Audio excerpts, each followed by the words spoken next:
Ethan Carter often wondered when exactly he had become the person everyone relied on. It certainly had not happened overnight. Looking back, it felt like something that had started when he was a child and slowly became part of who he was. As the oldest son in the Carter family, Ethan was always expected to be mature, responsible, and understanding. If something went wrong, he was expected to help fix it. If someone needed support, he was expected to provide it. At first, he never questioned these expectations because they seemed normal. His parents often told him how proud they were of his reliability. Teachers praised him for his discipline. Relatives complimented him for being such a good son. Those compliments made him feel valued, and over time he learned to associate love with sacrifice. The more he gave, the more approval he received. His younger brother Ryan was different from the beginning. Ryan was charming, spontaneous, and full of big dreams. While Ethan followed rules, Ryan broke them. While Ethan planned ahead, Ryan lived in the moment. Their parents always seemed fascinated by Ryan's unpredictable personality. Even when Ryan made mistakes, they treated them as temporary setbacks instead of serious problems. Ethan noticed the difference but convinced himself it was not favoritism. He told himself that Ryan simply needed more attention. After all, Ryan was younger. That explanation worked when they were children, but it became harder to believe as they grew older. In high school, Ethan worked hard to earn good grades. He spent countless nights studying while Ryan often ignored homework and focused on whatever new interest had captured his attention that week. Ethan graduated near the top of his class and earned scholarships to help pay for college. Ryan barely passed and seemed completely unsure about his future. During family celebrations, Ethan expected his achievements to be a source of pride. Instead, conversations often shifted toward concerns about Ryan. Relatives asked what Ryan planned to do next. His parents worried about helping Ryan find direction. Even on days meant to celebrate Ethan's success, attention somehow drifted toward his brother. Ethan never complained because he loved his family and genuinely wanted Ryan to succeed. He believed there was enough happiness for everyone. College was not easy for Ethan. Although his scholarships covered part of the expenses, he still needed to work. He attended classes during the day and worked evenings at a grocery store. Some nights he came home exhausted and fell asleep over textbooks. While many of his classmates enjoyed social events and weekend trips, Ethan focused on responsibilities. He understood the value of money because he knew how hard it was to earn. Every paycheck represented hours of effort, stress, and sacrifice. It was during college that he met Emma. She was kind, intelligent, and easy to talk to. Unlike many people, Emma noticed the pressure Ethan carried even when he tried to hide it. She admired his dedication, but sometimes encouraged him to think about his own happiness. Ethan would smile and tell her not to worry. He genuinely believed that hard work would eventually pay off. Once he graduated and established his career, life would become easier. At least that was the plan. After graduation, Ethan secured a position at a financial services company. The starting salary was modest, but it was enough to begin building a future. He rented a small apartment and created a budget. For the first time, he felt hopeful about achieving some of his personal goals. He wanted to save money, travel with Emma, buy a house someday, and perhaps start a family. He knew those dreams would take time, but they finally felt possible. Then everything changed with a single phone call. Ethan still remembered the exact moment. It was a rainy Thursday evening. He had just returned home from work when his phone rang. Seeing his father's name on the screen immediately made him curious because his father rarely called unexpectedly. The moment Ethan answered, he sensed something was wrong. His father's voice sounded strained and unusually quiet. After a few moments of awkward conversation, the truth emerged. The construction business his father had operated for years was struggling badly. Several projects had fallen through, clients had delayed payments, debt had accumulated faster than anyone expected. Worst of all, the mortgage on their family home had fallen behind. The bank was threatening foreclosure proceedings if payments were not brought current. Ethan felt a wave of shock. The family home was more than just property. It represented decades of memories. It was where he learned to ride a bicycle, celebrated birthdays, and spent holidays. The thought of losing it seemed unimaginable. His mother came on the phone crying. Hearing her voice filled with fear broke something inside him. His parents sounded defeated. They were embarrassed to ask for help but did not know where else to turn. Ethan did not hesitate. Before the conversation even ended, he promised he would help. That night he reviewed his savings account. Years of careful budgeting had allowed him to build a respectable emergency fund. It was money he had planned to use as the foundation for his future. By morning, most of it was gone. He transferred the funds to his parents and assured them everything would be fine. They thanked him repeatedly. His father promised it was only temporary. His mother called him a blessing. Ethan felt relieved simply knowing they were safe. Unfortunately, the relief did not last. A few months later, another financial emergency arose, then another. Eventually, helping with the mortgage became a monthly commitment rather than a temporary solution. Ethan adjusted his budget and accepted the responsibility. At first, he assumed it would only last a year or two. He never imagined it would continue for 8 years. The impact on his own life grew slowly enough that he barely noticed at first. He stopped dining out regularly. He delayed purchasing a newer vehicle. He worked overtime whenever possible. Every extra dollar seemed to disappear into mortgage payments. Whenever he considered spending money on himself, guilt appeared immediately. How could he justify luxuries when his parents still needed help? Emma supported him, but she occasionally expressed concern. She worried that Ethan was carrying too much responsibility alone. He always defended his decision. His parents had sacrificed for him when he was younger. Helping them now felt like the right thing to do. Over time, however, the sacrifices became harder to ignore.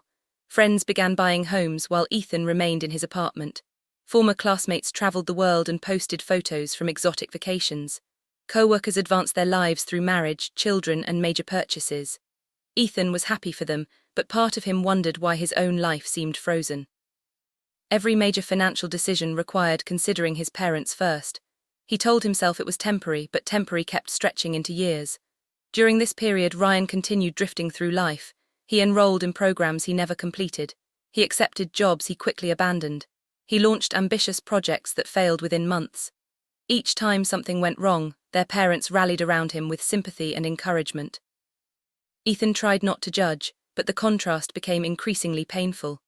While he worked 60-hour weeks to help save the family home, Ryan spent his time chasing dreams without consequences.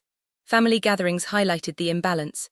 Ethan would arrive tired after long workdays. Ryan would arrive full of stories about future plans. Somehow those plans always generated more excitement than Ethan's actual accomplishments.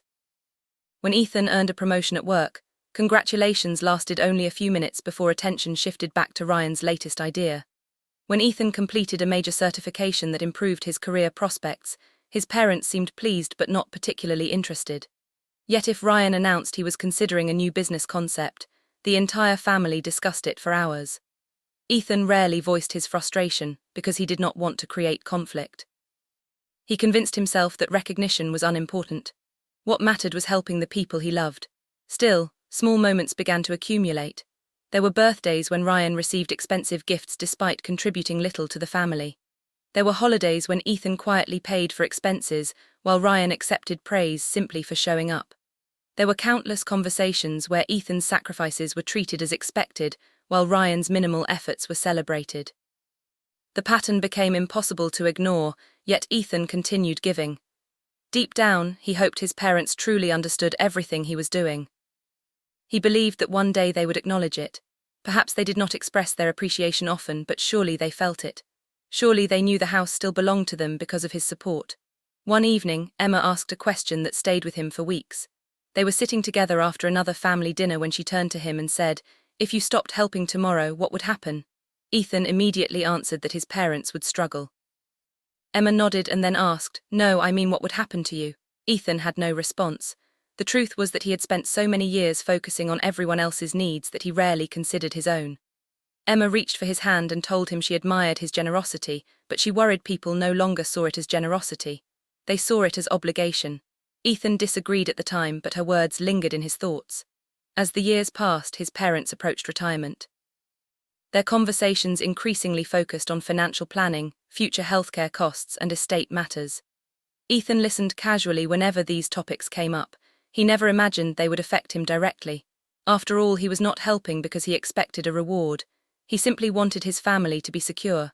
Nevertheless, he assumed that years of sacrifice would at least be remembered. He assumed loyalty mattered. Then, after nearly 8 years of mortgage payments, his father called and requested a family meeting. The invitation seemed ordinary enough.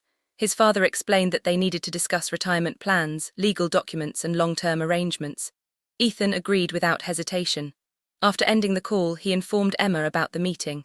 She noticed a slight smile on his face and asked why he seemed hopeful. Ethan thought about the question for a moment.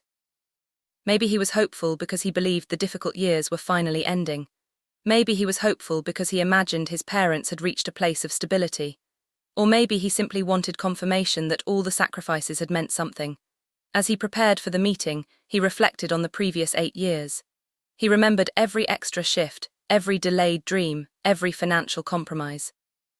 He remembered choosing responsibility again and again, even when it cost him opportunities. Despite everything, he felt proud of his choices. He had protected his family when they needed him most. He had kept a roof over their heads. He had done what he believed a good son should do. Sitting alone in his apartment that night, Ethan looked around the modest space he still rented and imagined a future where life finally became easier. He pictured proposing to Emma, buying a home together, and focusing on their own dreams. For the first time in years, those possibilities felt close. He had no way of knowing that the upcoming family meeting would not bring gratitude or recognition. Instead, it would reveal a betrayal so painful that it would force him to question everything he thought he knew about love, loyalty, and family.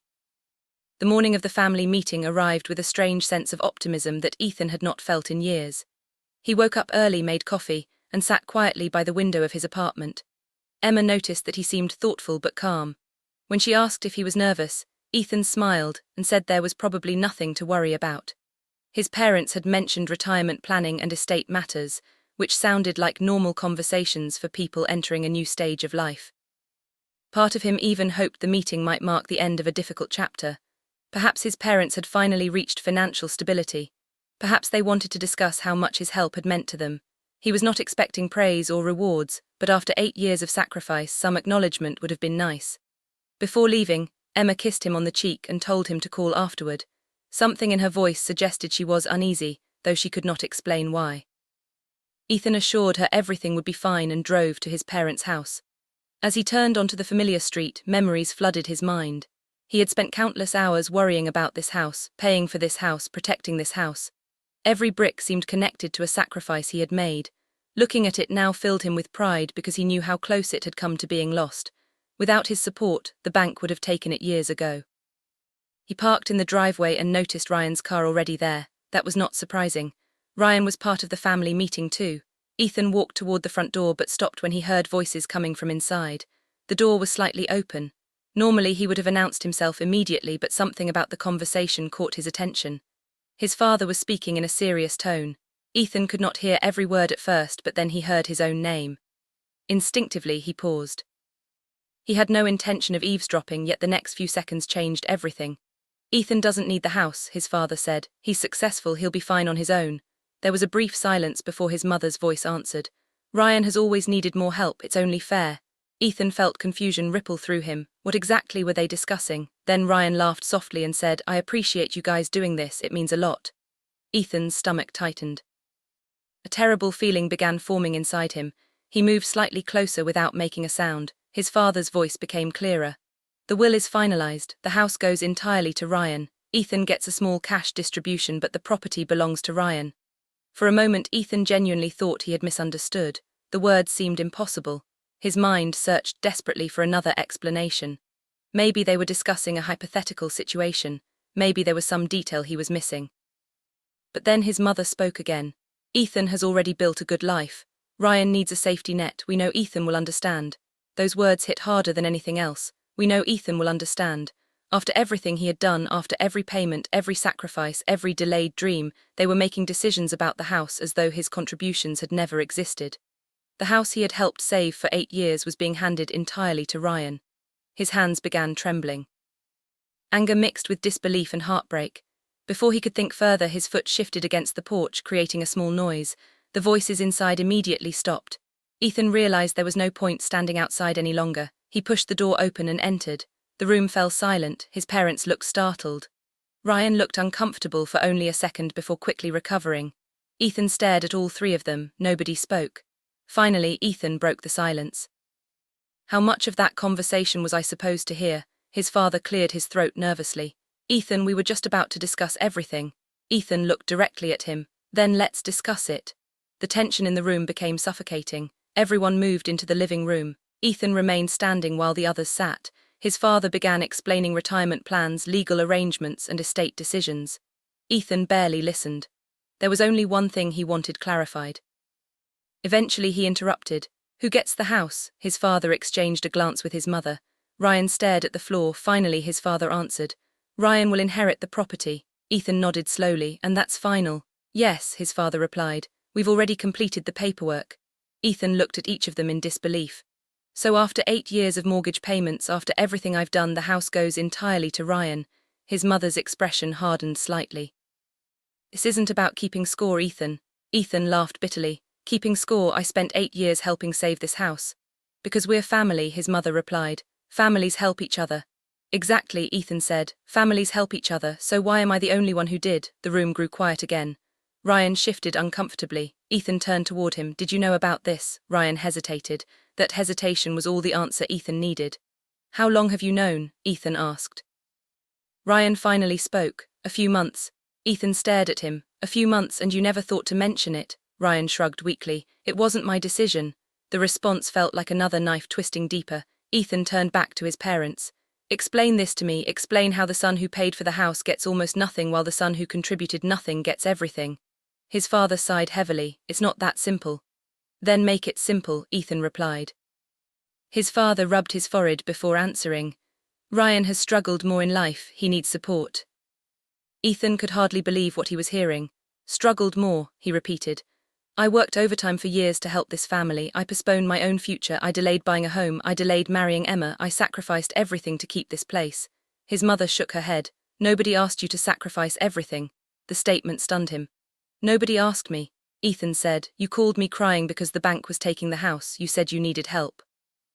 And you helped, his mother replied. We're grateful. Grateful, Ethan's voice cracked with emotion. This is your version of gratitude. His father tried to remain calm. You're looking at this the wrong way. Then tell me the right way, Ethan said, because from where I'm standing it looks like 8 years of my life meant absolutely nothing. His father leaned forward. You've done well for yourself. You're financially stable. Ryan isn't. Ethan stared at him in disbelief. So I'm being punished for being responsible? No one answered. That silence felt louder than any words. Ethan suddenly understood something painful. This decision had not been made recently. It reflected years of thinking, years of assumptions, years of taking him for granted. In their minds, Ethan would always be okay because Ethan always found a way to be okay.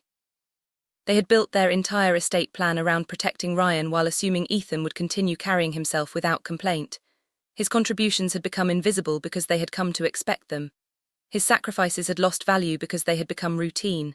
The realization broke something inside him. Do you have any idea how much money I've contributed? He asked quietly. His parents exchanged uncertain looks.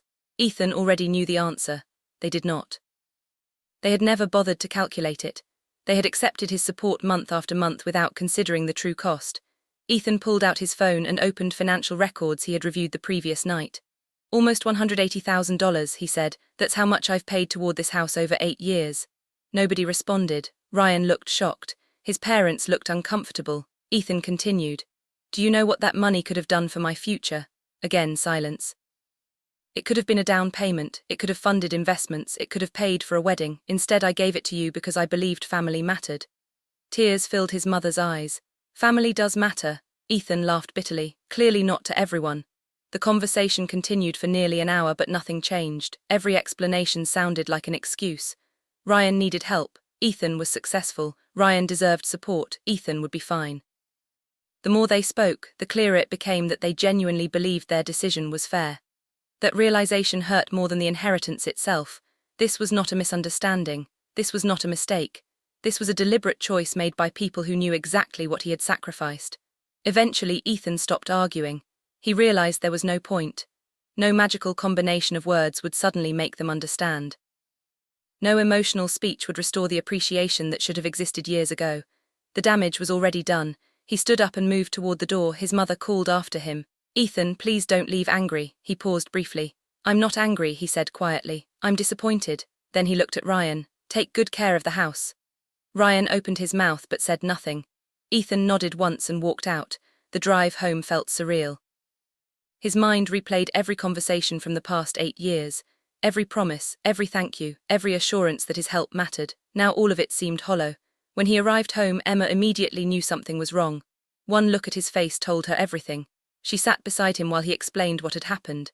As he spoke, the pain became real. Saying the words out loud made them impossible to deny. Emma listened silently until he finished, then she wrapped her arms around him. For the first time since leaving his parents' house, Ethan allowed himself to feel the full weight of the betrayal. The people he had trusted most had chosen someone else. The house he had spent years protecting would belong to the brother who had contributed nothing. That night Ethan barely slept. Instead, he sat at his computer reviewing years of financial records, month after month, payment after payment, sacrifice after sacrifice. The total amount made him sick. Nearly $180,000.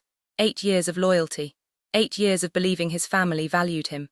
As dawn approached, Ethan stared at the numbers on the screen and realized something he had never allowed himself to consider before. Maybe the greatest mistake of his life was not paying the mortgage. Maybe the greatest mistake was believing that love and sacrifice would automatically be returned, because after everything he had given, he was finally forced to face a painful truth. In his family's eyes, he was not the son who saved their home. He was simply the son they expected to keep sacrificing. And for the first time in his life, Ethan began wondering what would happen if he stopped. The weeks following the family meeting were some of the hardest Ethan Carter had ever experienced. The betrayal refused to leave his mind. No matter how much he tried to focus on work or distract himself with daily routines, the memories kept returning. He replayed every word his parents had spoken, every excuse they had offered, and every moment during the past 8 years when he had chosen their needs over his own. What hurt most was not even the inheritance itself. Ethan had never expected to become wealthy because of a will. What shattered him was the realization that his sacrifices had become invisible to the people he loved most. His parents had accepted years of financial support as though it were simply his duty. They had built an entire future around Ryan while assuming Ethan would continue carrying burdens without complaint. For several days, Ethan ignored calls from his parents. He was not trying to punish them. He simply did not know what to say. Every conversation felt pointless because nothing could change what had already happened. Emma remained by his side throughout those difficult weeks. She listened patiently whenever he needed to talk and gave him space whenever he wanted silence. One evening she sat beside him on the couch and asked a simple question. If a friend told you this story, what advice would you give him? Ethan thought about it for a long moment. I'd tell him to stop letting people take advantage of him. Emma nodded gently. Then maybe you should take your own advice. Those words stayed with him. For years Ethan had justified every sacrifice by telling himself it was temporary and necessary. But now the truth was impossible to ignore. The people benefiting from his sacrifices did not appreciate them. Worse, they expected them. That realization led him to make a decision that would change everything. Next mortgage payment was due in 2 weeks. For 8 years Ethan had never missed one. Every month he automatically transferred the money without hesitation. This time he stared at the payment reminder and felt something different. He no longer felt obligated. He no longer felt responsible. He picked up the phone and called his father. The conversation was brief. Ethan calmly explained that he would no longer be contributing to the mortgage. There was a long silence on the other end. His father sounded shocked. What do you mean? He asked. Ethan remained calm. I mean exactly what I said. The house belongs to Ryan now. If he's inheriting it, he can start helping pay for it. His father immediately became defensive. He argued that the will had nothing to do with the current mortgage. Ethan listened quietly before responding. For 8 years I've treated that house like a shared responsibility. You've made it clear it isn't. So from now on it isn't my responsibility either. His father warned that stopping payments would create financial difficulties. Ethan felt a familiar wave of guilt trying to return, but this time he resisted it. I'm sorry, he said, but I need to start building my own future. When the call ended, Ethan expected to feel terrible. Instead he felt something surprising. Relief. For the first time in nearly a decade, he was no longer carrying a burden that never truly belonged to him. His parents called repeatedly over the following weeks. His mother cried. His father argued.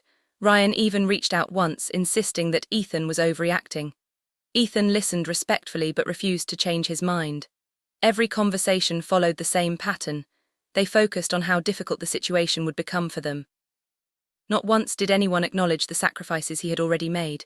That only strengthened his resolve. With the mortgage payments finally gone, Ethan suddenly had money available for himself. At first he hardly knew what to do with it.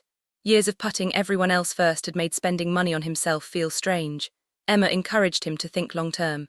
Together they met with financial advisors and reviewed his goals. For the first time in years, Ethan felt excited about the future. He increased contributions to retirement accounts. He began investing more aggressively. He built an emergency fund larger than anything he had ever maintained before. The results appeared surprisingly quickly. Without the constant drain of mortgage payments, his finances improved dramatically. Several months later, Ethan made another important decision. One evening he took Emma to a quiet restaurant overlooking the water. They had been together for years, and throughout all his family drama she had remained loyal and supportive. As they watched the sunset, Ethan reached into his pocket and pulled out a small box. Emma immediately covered her mouth in surprise. Ethan smiled. "I've made you wait long enough." Tears filled her eyes as he asked her to marry him. She said yes before he could even finish the question. For the first time in years, Ethan felt pure happiness without guilt attached to it. Their engagement represented more than a relationship milestone. It symbolized a new chapter. A chapter where he could prioritize his own life instead of constantly rescuing everyone else. Wedding planning brought excitement back into their lives. They discussed future goals, potential homes, and dreams they had postponed for years. Ethan found himself imagining possibilities he had nearly forgotten. Instead of feeling trapped by obligations, he felt free. Meanwhile, things were not going as smoothly for his family. Without Ethan's monthly support, financial pressure quickly returned. His father struggled to keep up with expenses. Retirement plans became more complicated. Ryan promised repeatedly that he would contribute more, but his promises rarely became reality. Ethan heard occasional updates through relatives, though he tried not to involve himself. Every time he learned about new problems, a part of him felt guilty. Another part remembered the family meeting and reminded him why he had walked away. About a year after ending the mortgage payments, Ethan and Emma purchased their first investment property. It was a modest duplex in a growing neighborhood. The purchase terrified Ethan at first because it represented a significant financial commitment. Yet unlike the money he had spent supporting his parents, this investment directly benefited his future. The property generated rental income and gradually increased in value. Encouraged by the success, Ethan continued learning about real estate. He read books, attended seminars, and connected with experienced investors. What started as a single property eventually became a growing portfolio. Over the next few years, Ethan's financial situation transformed completely. His income increased through promotions at work. His investments performed well. The rental properties generated consistent cash flow. Most importantly, every decision he made now moved him closer to his own goals rather than someone else's. Emma often commented on how much happier he seemed. The constant stress that once followed him everywhere had largely disappeared. He laughed more, slept better, smiled more often. It was as though removing one toxic burden had allowed every other part of his life to flourish. Yet despite his growing success, the wounds left by his family never fully healed. Family gatherings became rare and uncomfortable. Conversations remained polite but distant. His parents occasionally attempted to reconnect, but their efforts usually included requests for financial help. Ethan had learned to recognize the pattern. Whenever money became involved, old expectations resurfaced. Each time he politely declined. The answer was always no. Not because he wanted revenge, but because he finally understood the difference between helping and enabling. Several years passed. Ethan and Emma married and built a beautiful life together. Their home was warm, peaceful, and filled with mutual respect. It was everything Ethan had once hoped for. Then one afternoon he received unexpected news from a cousin. Ryan had accumulated substantial debt. Apparently several failed business ventures had left him owing large amounts of money. Creditors were demanding payment. Collection agencies were involved. The situation sounded serious. Ethan listened without comment. He felt no satisfaction hearing about Ryan's problems. Mostly he felt sadness. Ryan had spent years avoiding responsibility, and now those choices were catching up with him. The situation became even worse when Ethan learned what happened next. Desperate to help Ryan again, their parents had agreed to borrow against the family home. They believed a large loan would allow Ryan to recover financially. According to their reasoning, one more opportunity would finally turn things around. Ethan could hardly believe they were repeating the same mistakes. After everything that had happened, they still refused to hold Ryan accountable. Instead, they continued sacrificing their own security to protect him. Months later, another update arrived. Ryan's business failed. The borrowed money disappeared. The debts remained. Suddenly, the family home itself was in danger. The same house Ethan had spent 8 years protecting was once again facing financial uncertainty. This time he was not involved. He had no control over the situation. Yet hearing the news brought complicated emotions. Part of him felt heartbroken because so many memories were tied to that house. Another part felt frustrated because the outcome seemed entirely predictable. His parents had chosen Ryan repeatedly despite years of evidence showing he could not handle responsibility. Now they were facing the consequences of that choice. One evening, Ethan sat on the porch of his own home watching the sunset. Emma joined him and asked what he was thinking about. He told her everything he had learned. She listened quietly before asking a question. If they asked for help again, what would you do? Ethan considered the answer carefully. Years earlier, the response would have been immediate. He would have sacrificed whatever was necessary.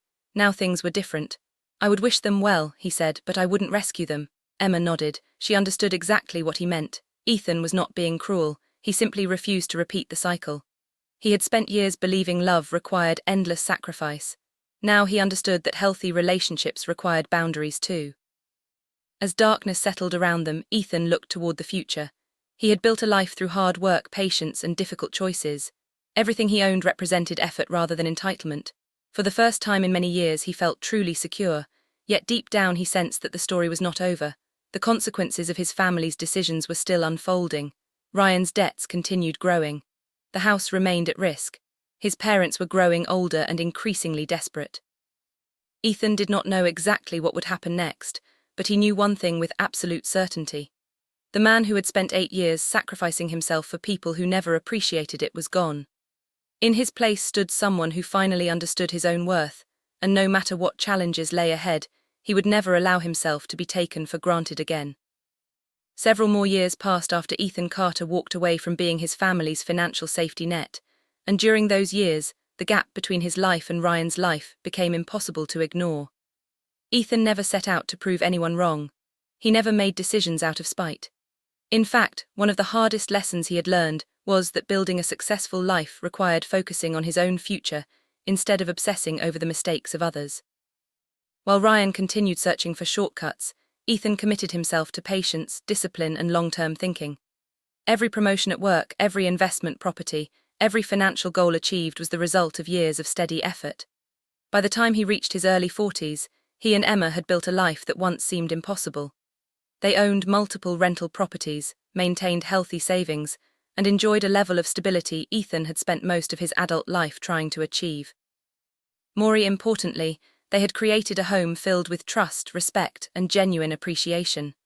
The emotional wounds caused by his family had not completely disappeared, but they no longer controlled him. He had learned to live without the constant need for approval. He no longer measured his worth through sacrifice. For the first time in his life, he understood that being a good person did not require allowing others to take advantage of him. Meanwhile, the situation involving Ryan and their parents continued deteriorating. The loan taken against the family home had become a disaster. Ryan's failed business ventures left behind significant debt, and instead of solving his financial problems, the borrowed money had only delayed the inevitable. Creditors continued demanding payment. Interest accumulated. Legal notices arrived regularly. Ethan occasionally heard updates through relatives, though he rarely asked questions. Every report sounded worse than the one before. His parents had spent years believing Ryan simply needed one more chance, one more opportunity, one more rescue, but life had finally reached a point where there were no more easy solutions. One afternoon, Ethan received a phone call from an aunt he had not spoken to in months. Her voice sounded concerned.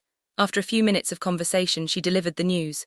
The family home was being forced into sale proceedings. The debt attached to the property had become impossible to manage. Unless a buyer emerged quickly, the house could be lost entirely. Ethan sat quietly after the call ended. For a long time he simply stared out the window. Memories flooded his mind. Birthdays, Christmas mornings, family dinners, summer afternoons playing in the backyard. Despite everything that had happened, the house still represented a significant part of his life. It was painful knowing it might soon belong to strangers. Emma found him sitting silently later that evening and immediately sensed something was wrong. After listening to the situation, she squeezed his hand and asked if he was okay. Ethan nodded slowly. "I think so," he replied. "It's just strange. I spent 8 years helping save that house and now it's slipping away anyway." Emma understood. The house was more than real estate. It symbolized years of sacrifice, disappointment, and complicated emotions. Over the following weeks, Ethan learned more details about the situation. The debt burden was even worse than he originally realized. Ryan's financial decisions had damaged not only his own future, but also his parents' security. The inheritance they had worked so hard to preserve no longer existed in the form they imagined. Ironically, the very asset they had chosen to leave exclusively to Ryan was now at risk because of Ryan himself. Ethan found no pleasure in that fact. If anything, it made him sad. The entire situation felt like a tragedy that could have been avoided if different choices had been made years earlier. Then something unexpected happened. Ethan's father called him. It was the first meaningful conversation they had shared in a long time. The confidence and certainty that once filled his father's voice had disappeared. He sounded older, tired, and defeated. After some awkward small talk, his father finally addressed the real reason for the call. They needed help. Hearing those words brought Ethan back to the phone call years earlier when his parents had first faced losing the house. The circumstances were different, but the emotions felt strangely familiar. His father explained that the property might soon be sold. Financial options had run out. Ryan could not help, the situation was desperate. Ethan listened quietly without interruption. When his father finished speaking, silence filled the line. Eventually his father asked the question Ethan had expected from the beginning. Would he be willing to help save the house one more time? Ethan closed his eyes. Years earlier he would have agreed immediately. He would have emptied savings accounts, postponed personal goals, and carried whatever burden was necessary.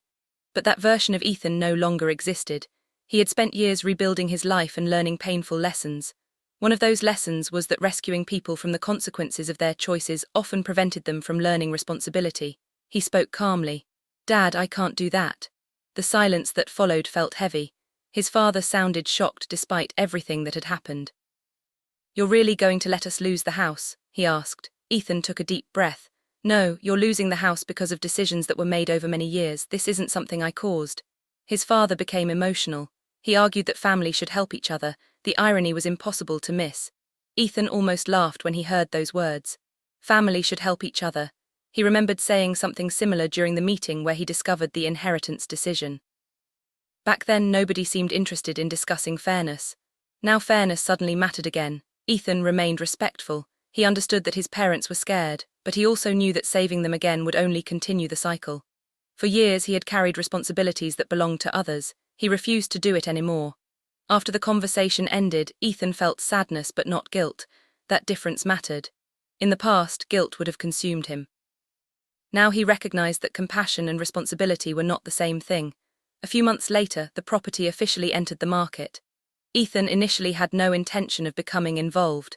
He monitored the situation from a distance while focusing on his own business ventures. Then his real estate advisor brought up an interesting opportunity. The property was located in a desirable neighborhood. Despite its financial complications, the underlying value remained strong. From a purely investment perspective, it represented an attractive purchase.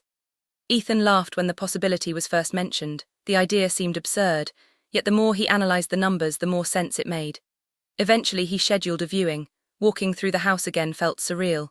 So many memories lived inside those walls. Some were happy, others painful. He stood in the kitchen where countless family dinners had taken place. He walked through the hallway where childhood photographs once hung. He looked out the same window where his mother used to watch him leave for school. For a moment, emotions threatened to overwhelm him. Then he reminded himself that he was not there as a son seeking validation. He was there as a businessman evaluating an asset. That distinction changed everything. After reviewing the numbers carefully, Ethan submitted an offer. The process moved quickly. A few weeks later, the sale was finalized. The house officially belonged to him. When the paperwork was complete, Ethan sat quietly in his office staring at the documents.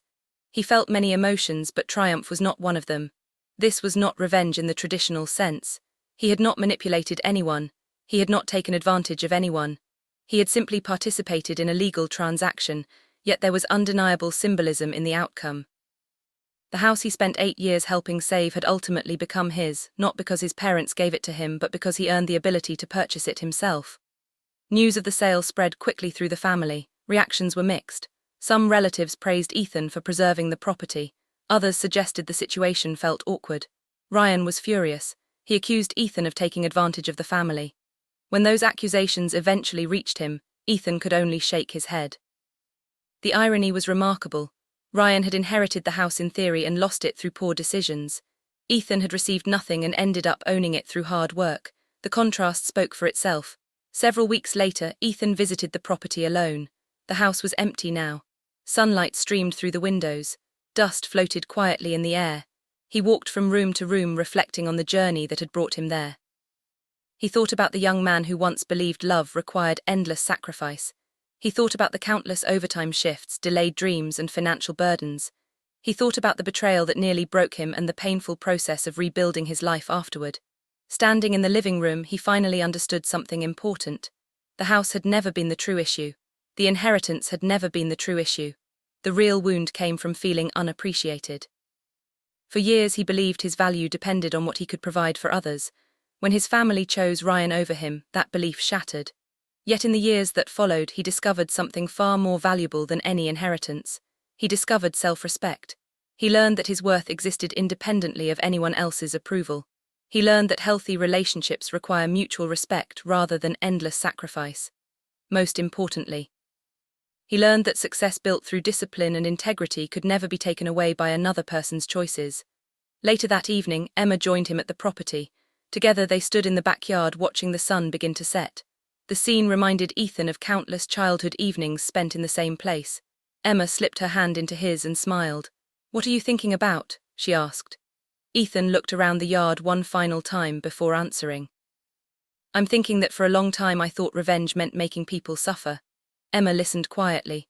"Now I realize revenge has nothing to do with that.